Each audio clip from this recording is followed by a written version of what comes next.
去了。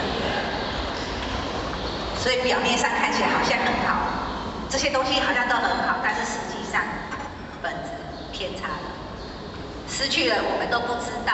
所以技巧越多，真心越少。所以为什么老子都一直跟我们强调朴反朴，越朴素越好。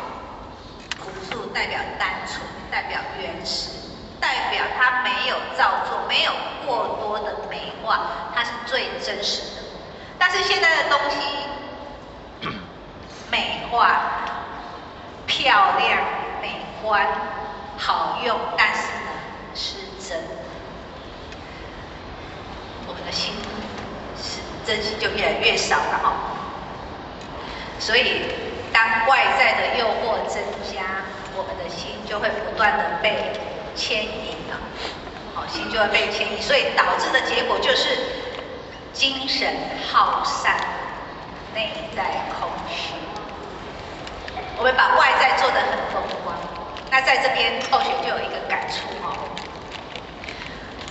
我们现在，尤其是我们道场，我们在修办道，重点，修办道的重点是什么？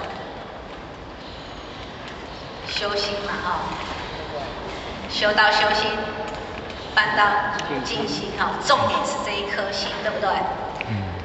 做了这么多，目的就是为了让我们的心能够明嘛，能够明心嘛，哈。刚刚有讲以其用兵，然后这么多目的是为了明心。那我们在道场里面做这么多的用意，就是为了要让大家都能够明心，所以做这么多。但是现在的道场越办越宏伟，越办越光鲜，越轰动，越精彩，越华丽。那心呢？我们的心呢？是空虚还是充实？